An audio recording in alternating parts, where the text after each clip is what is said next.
Pieter Adema, burgemeester van het prachtige Achtkarspelen. We hebben zo gekregen de forumdiscussie gewoon over hoe in Achtkarspelen te wijen, te werken. En daar kwamen jullie met een heel revolutionair idee op het onderwijsgebied. Vertel. Ja, nou ja, ik zie dat er op het moment van arbeidsplakken, bijvoorbeeld in de techniek, dat je er arbeidsplakken binnen, maar dat het onderwijs net meer leveren kan, omdat mensen, de jeugd net meer geïnteresseerd is in techniek. Dan denk ik van, dan moet je op zijn minst de drempels die er binnen om een techniekopleiding te volgen mee voortnemen. En wat ik zie in het onderwijs op dit moment is dat er heel veel opleidingen subsidiëren worden, die eigenlijk geen kans op de arbeidsmarkt jouwen. Uiteindelijk betalen wij die opleidingen, dat is prima. Iedereen had ik recht op onderwijs. Maar uiteindelijk krijgen ze geen baan en dan mogen ze echt nog een keer betalen vanuit de kaartenbakken, zeg maar. En dan denk ik van ja, als we nou eens bijvoorbeeld proberen om de kosten voor het onderwijs van de mensen, het studiegeld en dat soort zaken. Hoe dichter als het onderwijs en de opleiding bij de arbeidsmarkt zit, hoe minder dat men hoeft te betalen ervoor. Dus als men zelf een andere opleiding wil, bijvoorbeeld, ik zeg wel eens een honky-tonk opleiding, opleidingen die op dit moment weinig werken is, dat is prima, maar dan betaalt men ik maar wat meer. En op het moment dat men kiest voor een opleiding als techniek, hoeft men wat mij betreft niks te betalen. Dus de baan die dicht bij de arbeidsmarkt staan, maar is die nog gratis, zodat je dat ik stimuleren voor ben om die opleiding te doen, zodat ik mensen bijvoorbeeld, ik neem maar techniek, bijvoorbeeld in de techniek krijgen, ja, en mensen die het zelf kiezen voor een opleiding, dan van je eigenlijk wel een eigen kennen, dat je daar hartstikke werkje vinden kennen, nou ja, die moet ik zelf wel betalen en die mag ik wel wat meer betalen. Je hebt nou een probleem aan werd dus Frieske troubadour Pieter Wilkes in Timmermans er alles op zang had. Hij zei, mijn maten van de universiteit hebben geen werk en ik heb met mijn handen werkje en ik heb altijd werk. Het is de praktische beroepen die het heel moeilijk te vervullen binnen. Ja, dat is wel jammer, want als ik zie in deze regio, in Hoonwaard, East-Friesland, er is ik geloof 2 lijnen aan kaarten onder alle ondernemers. En er blijkt gewoon dat er mbo- en hbo-baan binnen op het gebied van techniek. Philips Drachten, dat is, had de uitstraling hierheen. Had 70 vacatures op het gebied van techniek. Er binnen denk ik honderden banen in deze regio op het gebied van techniek.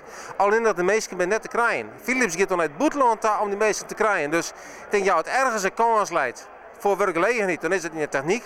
En leef ik zwaar dan dat het onderwijs zo laagdrempelig is, dat ik ben daadwerkelijk techniek kiezen en dat ze uiteindelijk ik die baan niet stromen kennen. Je leidt dus een taak voor de oerheid, maar ik denk dat er dan ook een soort ideewijziging bij de ouderen komen maken. We hebben een periode gewoon dat ouders, maar het liefst gewoon dat de band naar de hbo, het liefst nog naar de universiteit gaan en dat de gewone beroepen wat de gewoon zullen worden. Dan moet er ook een omslag komen volgens mij bij de ouderen. Ja, maar ik denk net alleen om de beroepen van op LBO-niveau. Ik denk ook aan MBO, ik denk aan HBO, ik denk aan universitair. Drachten had bijvoorbeeld een acht baan op het gebied van universitair onderwijs. Dus mensen die universitair school zijn op het gebied van techniek, technologie. Ze hadden het lab daar zitten, werd ze hoofdrollen van die meeste broeken kennen. En zeker voor de ontwikkeling van Matthias Friesland. Ondernemers die het verder willen, die het echt over de grenzen heen zijn willen. En ik hun bedroet dat een hoger niveau brengen willen. Ja, die gaan hoofdbod verletten om bijvoorbeeld HBO'ers op het gebied van techniek. Nou, die maar we al leveren kennen. Je gaat naast een meiskrauwen aan het verkiezingsprogramma van de ChristenUnie. Is dit nou een van de dingen die je erin gaat willen? Ja, ik denk dat ik ben voorzitter van die verkiezingsprogrammacommissie en er zijn heel veel mensen die lukken me juist van regel dit en regel dat even.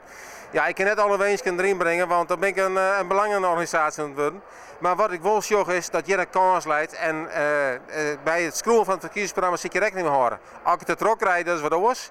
Maar ik zit tegen voor en dit had mijn hartelijke ambitie, dus ik vind dat ik de politiek in Den Haag hier een slag naar mij maakt. En ja, ik ga een oproep dienen aan al die bedrijven en ik vooral de bedrijfsorganisaties, de bedrijfsverenigingen, VNO-NCW, MKB Nederland. Maar ik ga niet in Soesterveen. Ik het ABC in Achtkarspelen. Ik het ONOF. Laat die alsjeblieft brieven schroeven naar de verkiezingsprogrammacommissies van de diverse partijen en dit punt ter onder de aandacht brengen. En ik mij denken in het oplossingen om dit probleem op te lossen. We hebben hier natuurlijk in de regio al een prachtige organisatie die zich ook met dit soort dingen bezighoudt, de Gouden Driehoek. Kan die Dirk wat nog in betekenen? Ja, ik had hier natuurlijk over het financieren, hoe wordt het onderwijs financierd. Ben wij bereid om de honky-tonk opleidingen, zeg maar, om die omdat de belasting bij de meesten hoog te meisje en bij de techniekopleiding leger. Wat de Gouden Driehoek doet is dat hij het onderwijs en de oerriet en de ondernemersmijnen in contact brengt. Om te zeggen van wel is er die kansen, hoe kunnen wij goed omsluiten met uw type onderwijs, met de inrichting van het onderwijs op wat de ondernemers nodig hebben.